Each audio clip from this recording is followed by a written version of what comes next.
बिहार की राजनीति में बयानबाजी एक बार फिर तेज हो गई है। जेडीयू के चीफ स्पोक्सपर्सन नीरज कुमार ने तेजस्वी यादव पर तीखा हमला बोला है। उन्होंने कहा कि ये स्वाभाविक है कि तेजस्वी यादव की समझ सीमित है क्योंकि उनका राजनीतिक बैकग्राउंड उसी तरह का रहा है। नीरज कुमार ने बिना नाम लिए उनके परिवार पर भी निशाना साधते हुए कहा कि जिन लोगों का राजनीतिक इतिहास विवादों से भरा रहा है उनसे गंभीर और संतुलित राजनीति की उम्मीद करना मुश्किल है। उन्होंने कहा कि बिहार अब उस दौर से आगे बढ़ चुका है जहां व्यक्तिगत आरोपों के बजाय विकास और सुशासन पर ध्यान दिया जा रहा है। उन्होंने ये भी कहा कि आज राज्य में पॉलिटिकल डिस्कोर्स को बेहतर बनाने की जरूरत है, लेकिन कुछ नेता अभी भी पुराने तरीके की राजनीति में उलझे हुए हैं। नीरज कुमार के मुताबिक जनता अब समझदार हो चुकी है और वो सिर्फ भावनात्मक मुद्दों के बजाय विकास, गवर्नेंस और स्थिरता के आधार पर अपना फैसला करती है। माननीय तेजस्वी यादव जी का स्वाभाविक ज्ञान है यह, चूंकि उस पिता के पुत्र हैं जिनको कोर्ट ने राज्यसभा की ओर देखने से मना कर दिया, विधानमंडल से देखने की ओर मना किया कि देखना मना है, और जेल की का मेंबरशिप दे दिया। तो राज्यसभा के बारे में क्या उनकी समझ होगी? उच्च सदन के उच्च सदन कम से कम तेजस्वी यादव आपको नहीं बोलना चाहिए। आप इंटर स्टेट पॉलिटिकल क्रिमिनल हैं, 4 राज्य में अपराध का मामला पर दर्ज है। आप भी राज्यसभा के बारे में सोचते हैं तो राज्यसभा का मानहानि हो जाएगा। बीजेपी प्रवक्ता पी प्रतुल शाह देव ने डिलिमिटेशन को लेकर चल रही बहस पर प्रतिक्रिया दी है। उन्होंने कहा कि डिलिमिटेशन कोई नई प्रक्रिया नहीं है, बल्कि ये एक सामान्य और नियमित प्रक्रिया है जो समय समय पर होती रहती है। उन्होंने समझाया कि जैसे जैसे देश की पॉपुलेशन बढ़ती है वैसे वैसे प्रतिनिधित्व भी बढ़ाया जाना जरूरी होता है। उन्होंने कहा कि जब देश की आबादी बहुत कम थी तब भी लोकसभा में 543 सीटें थीं और राज्यसभा में करीब 200 सीटें थीं। ऐसे में अब बढ़ती आबादी के हिसाब से सीटों की संख्या में बदलाव होना स्वाभाविक है। प्रतुल शाहदेव ने कहा कि डेमोक्रेसी में हर नागरिक को उचित प्रतिनिधित्व मिलना चाहिए और डिलिमिटेशन उसी दिशा में एक अहम कदम है। उन्होंने ये भी कहा कि इस प्रक्रिया को राजनीतिक नजरिए से देखने के बजाय संवैधानिक और प्रशासनिक नजरिए से समझना चाहिए। डिलिमिटेशन तो एक बहुत सामान्य प्रक्रिया है।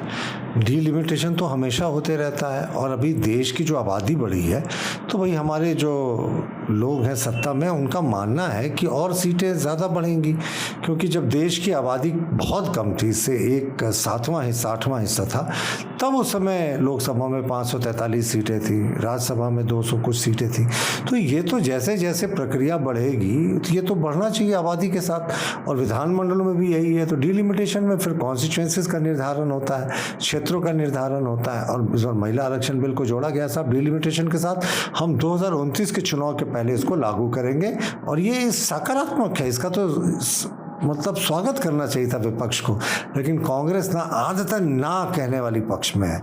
देश का विकास होना चाहिए ना, देश में राष्ट्रवाद बढ़ना चाहिए ना। इनसे कोई अच्छे भी प्रश्न करे ना तो इनको ना बोलने की इतनी आदत हो गई कि सब चीज पे ना कहते हैं। जेडीयू सांसद संजय कुमार झा ने प्रधानमंत्री नरेंद्र मोदी और मुख्यमंत्री नीतीश कुमार के रिश्तों को लेकर बयान दिया है। उन्होंने कहा कि प्रधानमंत्री ने हमेशा नीतीश कुमार का सम्मान किया है, चाहे दोनों पार्टियां राजनीतिक रूप से साथ रही हों या नहीं। संजय कुमार झा के मुताबिक दोनों नेताओं के बीच व्यक्तिगत स्तर पर हमेशा एक सम्मानजनक संबंध बना रहा है। उन्होंने कहा कि राजनीति में मतभेद होना स्वाभाविक है, लेकिन व्यक्तिगत संबंधों में सम्मान बनाए रखना ही एक परिपक्व नेता की पहचान होती है। उन्होंने ये भी कहा कि प्रधानमंत्री द्वारा नीतीश कुमार के बारे में जो बातें कही गई हैं वे पूरी तरह वास्तविकता पर आधारित हैं। संजय कुमार झा ने कहा कि देश की राजनीति में इस तरह की सकारात्मक और सम्मानजनक सोच की जरूरत है जिससे लोकतांत्रिक व्यवस्था और मजबूत हो सके। प्रधानमंत्री जी हमेशा नीतीश कुमार जी का आप वैसे भी देखिएगा, जब हम लोग साथ नहीं भी थे, साथ थे तो कोई बात ही नहीं, हमेशा प्रधानमंत्री जी का व्यक्तिगत रिस्पेक्ट रहा है नीतीश जी को लेकर।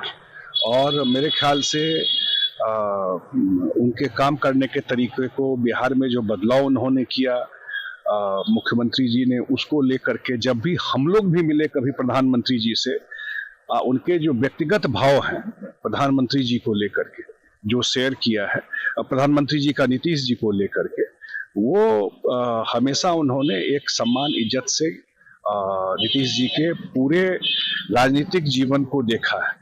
जो उन्होंने फील किया है वही बात उन्होंने लिखा है। बिहार की राजनीति में जेडीयू के नेशनल स्पोक्सपर्सन राजीव रंजन प्रसाद ने मुख्यमंत्री नीतीश कुमार के नेतृत्व की सराहना करते हुए बड़ा बयान दिया है। उन्होंने कहा कि नीतीश कुमार ने बिहार को एक फेल स्टेट की छवि से निकालकर विकास के रास्ते पर आगे बढ़ाया है। राजीव रंजन प्रसाद ने कहा कि एक समय था जब बिहार को कानून व्यवस्था और पिछड़ेपन के लिए जाना जाता था, लेकिन पिछले वर्षों में राज्य ने इंफ्रास्ट्रक्चर, एजुकेशन और हेल्थ सेक्टर में महत्वपूर्ण प्रगति की है। उन्होंने ये भी कहा कि ये बदलाव किसी एक दिन में नहीं आया, बल्कि इसके पीछे लगातार काम और स्पष्ट विजन रहा है। उन्होंने नीतीश कुमार के गवर्नेंस मॉडल को संतुलित और जनहितकारी बताते हुए कहा कि उनके फैसलों का सीधा फायदा आम लोगों को मिला है। उन्होंने कहा कि राज्य में रोड कनेक्टिविटी, बिजली, शिक्षा और महिला सशक्तिकरण जैसे क्षेत्रों में जो सुधार हुए हैं वे इस बात का प्रमाण है कि सही नेतृत्व क्या बदलाव ला सकता है। देखिए, एक फेल्ड स्टेट से बिहार को विकास के जिन ऊंचाइयों पर नीतीश कुमार जी ने पहुंचाया है, हम सदैव उनके ऋणी रहेंगे। एक अविस्मरणीय कार्यकाल, और अब उनकी इच्छा थी कि वो चौथे सदन में भी नीतियों के निर्माण और भारत के भविष्य की दिशा तय करने में महत्वपूर्ण भूमिका का निर्वहन करें, तो निसंदेह इन अपेक्षाओं की कसौटी पर भी वो खरे उतरेंगे। जहाँ तक बिहार का सवाल है, निसंदेह जब अब उन्होंने वहाँ राज्यसभा की सदस्यता ग्रहण कर ली, तो विधायक दल की बैठक और उसके बाद नए नेता के नाम पर सहमति और नई सरकार का मार्ग प्रशस्त होना, ये सब कुछ दिनों में आप देखेंगे। पश्चिम बंगाल के पूर्वा बर्धमान में आयोजित जनसभा में प्रधानमंत्री नरेंद्र मोदी का भव्य स्वागत किया गया। इस दौरान राज्य भाजपा अध्यक्ष समीक भट्टाचार्य और पार्टी कार्यकर्ताओं ने उन्हें सम्मानित किया। जनसभा को संबोधित करते हुए प्रधानमंत्री मोदी ने लोगों के उत्साह और भारी भीड़ की सराहना की। उन्होंने कहा कि बंगाल में जहां जहां भी उन्होंने रैली की है, हर बार पिछली रैली का रिकॉर्ड टूटता जा रहा है। प्रधानमंत्री ने अपने अनुभव साझा करते हुए कहा कि उन्होंने अपना अधिकांश जीवन गुजरात में बिताया है, लेकिन वहां भी इतनी बड़ी संख्या में लोगों को देर रात इकट्ठा करना आसान नहीं होता। उन्होंने कहा कि बंगाल की जनता का जोश, ऊर्जा और समर्थन ये दिखाता है कि राज्य में बदलाव की लहर चल रही है। उन्होंने कार्यकर्ताओं की मेहनत की तारीफ करते हुए कहा कि ये भीड़ उनके प्रयासों और जनता के विश्वास का परिणाम है। साथियों, मैं बंगाल में जहां जहां गया हूं,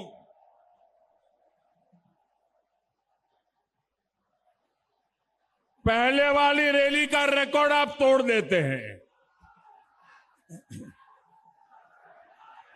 मैं आपको एक सच बात बताऊं, एक सच बात बताऊं, मेरा अनुभव बताऊं आपको। मेरा जीवन गुजरात में बीता, लेकिन अगर गुजरात में 11-12 बजे मुझे कोई सभा करनी हो तो मैं ऐसी सभा नहीं कर सकता था। आपने तो कमाल कर दिया है जी। और मैं अभी हेलीपैड पे देख रहा था, सुबह सुबह इतनी बड़ी तादाद में आप सबका आशीर्वाद देने के लिए आना। साथियों, आपका ये प्यार, ये स्नेह अभिभूत करने वाला है। वर्धमान में हजारों हजार लोगों का ये रेला बंगाल में खेला करने वाला है। बीजेपी के प्रदेश अध्यक्ष संजय सरावगी ने महिला आरक्षण को लेकर बड़ा बयान दिया है। उन्होंने कहा कि एनडीए सरकार ने महिलाओं के सशक्तिकरण के लिए जो कदम उठाए हैं वे ऐतिहासिक हैं। संजय सरावगी ने कहा कि पहले कई सरकारों ने महिला आरक्षण की बात की, लेकिन उसे लागू करने की राजनीतिक इच्छा शक्ति नहीं दिखाई। उन्होंने कहा कि प्रधानमंत्री नरेंद्र मोदी के नेतृत्व में ये संभव हुआ कि नारी शक्ति एक्ट जैसे महत्वपूर्ण कानून को संसद में पास कराया गया। उन्होंने ये भी कहा कि बिहार में भी जब एनडीए सरकार आई तो अर्बन लोकल बॉडीज और पंचायत राज इंस्टीट्यूशंस में महिलाओं के लिए आरक्षण लागू किया गया, जिससे हजारों महिलाओं को नेतृत्व का अवसर मिला। उनके अनुसार यह सिर्फ प्रतिनिधित्व का मुद्दा नहीं है, बल्कि महिलाओं को निर्णय लेने की प्रक्रिया में शामिल करने का प्रयास है। देखिए, 30 साल से इस कांग्रेस पार्टी ने महिलाओं को विधायिका में आरक्षण नहीं दिया, कहीं भी आरक्षण नहीं दिया। बिहार में हमारी सरकार बनी, हम लोगों ने नगर निकाय में, पंचायती राज में आरक्षण दिया और हजारों की संख्या में मेयर, डिप्टी मेयर से लेकर और माननीय प्रधानमंत्री जी ने भी दिया। और नारी बंधन अधिनियम जो 30 साल में कांग्रेस नहीं कर सकी, वो 3 दिन में माननीय प्रधानमंत्री जी ने लोकसभा और राज्यसभा से पास कराया। उसी में संशोधन विधेयक है। आने वाले समय में हमारी बहनें विधायिका में भी कानून बनाने में उनकी बराबर की भूमिका रहे और देश में कोई भी चुनाव हो तो उसमें महिलाओं को आरक्षण मिले। माननीय प्रधानमंत्री जी का यह संकल्प है और 16 तारीख से 18 तारीख तक विशेष सत्र भी बुलाया गया है। लेकिन कांग्रेस की या विपक्ष की मंशा सही नहीं है सर, और वो मंशा जो है आम लोग भी देख रहे हैं, लेकिन कोई भी महिलाओं को रोक नहीं सकता है आरक्षण से। और निश्चित रूप से आने वाले समय में प्रधानमंत्री जी का संकल्प है कि कानून बनाने में भी, विधायिका में भी महिलाओं का बराबर का अधिकार रहे और वो लागू कराएंगे। एक और शिवसेना नेता शायना एनसी ने एनडीए और टीएमसी की राजनीति की तुलना करते हुए बड़ा बयान दिया है। उन्होंने कहा कि एनडीए का केवल एक एजेंडा है, डेवलपमेंट। शायना एनसी ने कहा कि चाहे AIIMS हो, IIT हो या नए एयरपोर्ट्स का निर्माण, ये सभी विकास के स्पष्ट उदाहरण हैं। उन्होंने कहा कि देश में इंफ्रास्ट्रक्चर और इकोनॉमिक ग्रोथ को बढ़ावा देने के लिए लगातार काम किया जा रहा है। इसके विपरीत उन्होंने पश्चिम बंगाल की टीएमसी सरकार पर निशाना साधते हुए कहा कि वहां कानून व्यवस्था की स्थिति चिंताजनक है और विकास का अभाव दिखाई देता है। उनके मुताबिक राज्य में जंगल राज जैसा माहौल है जहां लोगों को सुरक्षा और स्थिरता महसूस नहीं होती। उन्होंने कहा कि जनता अब तुलना कर रही है और ये समझ रही है कि कौन सी सरकार वास्तव में विकास के लिए काम कर रही है। शायना एनसी के अनुसार आने वाले समय में यही तुलना चुनावी नतीजों में भी देखने को मिलेगी। एनडीए का एक ही एजेंडा है और वो है डेवलपमेंट। एम्स हो, आईआईटी हो, एयरपोर्ट्स हो, ये होती है प्रगति। दूसरे तरफ टीएमसी की आप बात करें तो जंगल राज, जहां सिर्फ लॉलेसनेस और कोई प्रगति नहीं। वोट बैंक और तुष्टीकरण की राजनीति वो करते रहे। हम बिल्कुल डेवलपमेंटल एजेंडा को लेके ही प्रधानमंत्री मोदी जी के नेतृत्व में एनडीए आगे जा रहा है। राज्यसभा सांसद उज्ज्वल निकम ने महिला आरक्षण और महिला वोटर्स को लेकर बयान दिया है। उन्होंने कहा कि यह मानना गलत है कि महिलाएं किसी एक पार्टी को केवल आरक्षण के आधार पर वोट देंगी। उज्ज्वल निकम ने कहा कि आज की महिलाएं इंडिपेंडेंट हैं और अपनी सोच के आधार पर निर्णय लेती हैं। उन्होंने कहा कि देश में महिलाएं अब हर क्षेत्र में आगे बढ़ रही हैं, चाहे वो सेना हो, प्रशासन हो या राजनीति। उन्होंने अंतर्राष्ट्रीय उदाहरण देते हुए कहा कि अमेरिका जैसे देशों में भी महिलाओं का प्रतिनिधित्व अभी सीमित है। उन्होंने बताया कि वहां सीनेट और हाउस ऑफ रिप्रेजेंटेटिव्स में महिलाओं की संख्या अपेक्षाकृत कम है, जो ये दर्शाता है कि ये एक वैश्विक चुनौती है। उन्होंने कहा कि भारत में महिलाओं को अधिक अवसर देने की दिशा में जो कदम उठाए जा रहे हैं वे सराहनीय हैं। उनके मुताबिक महिलाओं को सिर्फ वोट बैंक के रूप में नहीं देखना चाहिए, बल्कि उन्हें सशक्त और निर्णय लेने वाला नागरिक मानना चाहिए। देखिए, अपोजिशन की जो रणनीति हो वो डरते हैं। उनको लगता है कि ऐसा अधिकार महिलाओं को मिलने के बाद सभी महिला मोदी सरकार को वोट करेगी। ऐसा कुछ नहीं है। देखिए, आज महिला भी स्वतंत्र है, महिला भी, हमारे देश की महिला भी आज आर्मी में है। क्या ये कहकर आप उनकी सोच पर सवाल खड़े कर रहे हैं? आपने ये देखा है कि यूएसए में क्या है? यूएसए में 100 सेनेटर्स में 26 ओनली वुमेन है। कितना उनको परसेंटेज ज्यादा है? 434 हाउस ऑफ रिप्रेजेंटेटिव में 125 वुमेन रिप्रेजेंटेटिव है, यानी 30% है। इंग्लैंड में 650 एमपीज है और वुमेन जो है, महिला है, वो 265, यानी 40% उनका प्रतिनिधित्व है। हमारे देश में मेंबर ऑफ पार्लियामेंट, लोकसभा के सदस्य है 543 और आज उसमें कितनी महिलाएं हैं? सिर्फ 74, यानी 13.6% ही उनका है। इतना कम है।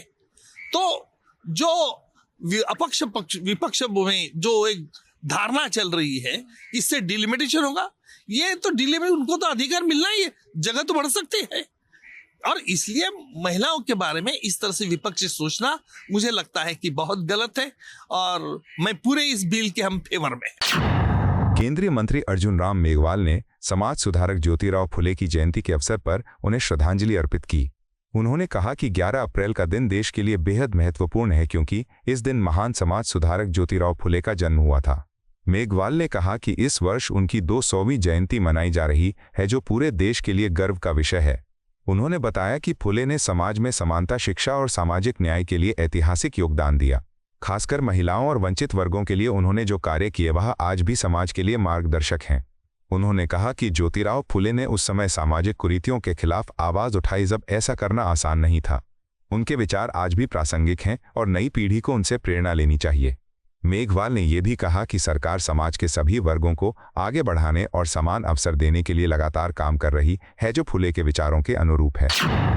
फुले जी की जयंती है 11 अप्रैल को, और जयंती भी बहुत महत्वपूर्ण है, 200वीं जयंती है। और आपने हमारे आदरणीय प्रधानमंत्री जी का आलेख भी कई मीडिया में देखा होगा, और अभी जो ये संगीत चल रहा है उसमें भी विषय बार बार आ रहा है कि सच्चाई पे महात्मा फुले, और उन्होंने जो एक समाज की स्थापना की थी, सत्य शोधक समाज, तो ट्रुथ उनके जीवन में महत्वपूर्ण था। महिला सशक्तिकरण भी उनके जीवन में महत्वपूर्ण था। महिला शिक्षा का भी प्रसार उन्होंने अपने जीवन में किया। सावित्रीबाई फुले को इस देश की पहली महिला शिक्षिका होने का भी गर्व पूरा समाज करता है, पूरा देश करता है। वो काम भी महात्मा फुले जी ने किया कि शादी के बाद उनको पढ़ाना, उसके बाद स्कूल खोलने की अनुमति देना, महिला शिक्षा में इतना बड़ा काम करना, सत्य शोधक समाज की स्थापना करना, तो ये बड़ा व्यक्तित्व है महात्मा फुले जी का था। और आज देश 200वीं जयंती मना रहा है और महात्मा फुले जी को नमन कर रहा है। आपको यह वीडियो पसंद आया हो तो इसे लाइक करें, हमारे चैनल को सब्सक्राइब करें।